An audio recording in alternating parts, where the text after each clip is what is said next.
Welcome to the wonderful world of Waikato Sheds. I'm incredibly proud to be able to bring you this footage of this amazing finished shed house we've done. I originally started working with the client 4 years ago. They came in with their own design, their own brief and what they wanted to do, and it's been a pleasure to be able to bring this to reality. It's been great having the support of all of our suppliers, New Zealand Steel, Colour Steel, Connect Fastenings, Garador. Importantly, A1 Bobcats on the concrete slab, Paul, Stan, Mark building this. It's fantastic work to all the tradies that were behind it and the rest of the project. So thanks to all you guys.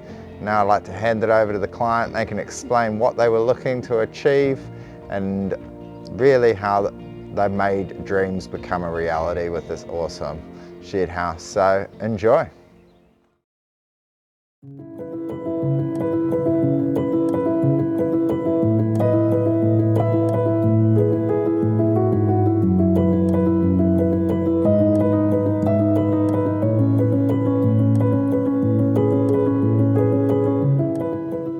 Having relocated up to Waikato from Taranaki, we're kind of coastal people, so we were looking around for a block of land that, sort of ticked the boxes. One of those boxes sort of had to have a water view, so the problem with around here, of course, is it's a fair way to get to the coast. So we came up to this location, and my wife and I, and yeah, we just fell in love with it.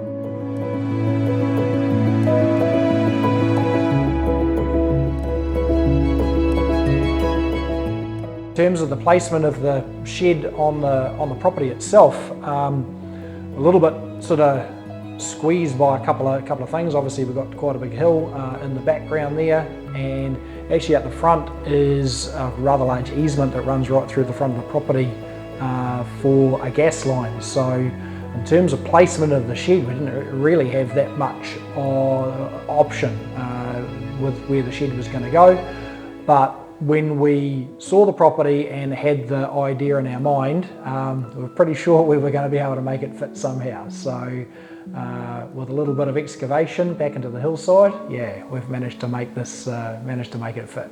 The views were the kind of the main thing that made the decision about, really how the thing was placed on the site. So yeah, pretty happy with how it's come out.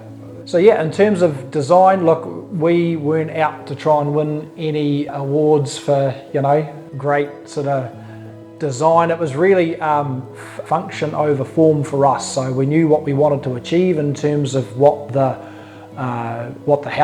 shed offered to us.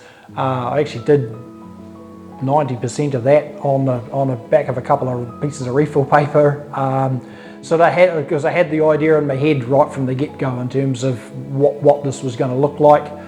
And yeah, so I worked with the guys at Waikato Sheds. They put me on to a crowd called Geometrics, who pretty much gave my sketches to them, and they brought that to life.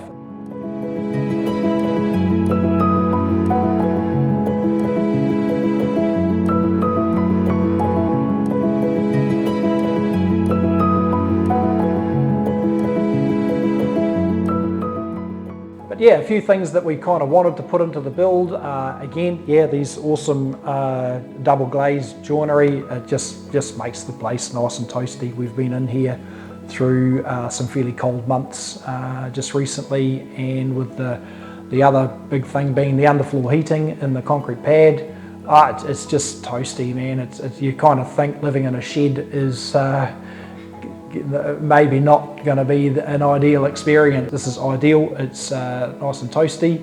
Of course, part of the whole thing is having the garage and the shed as part of the whole property.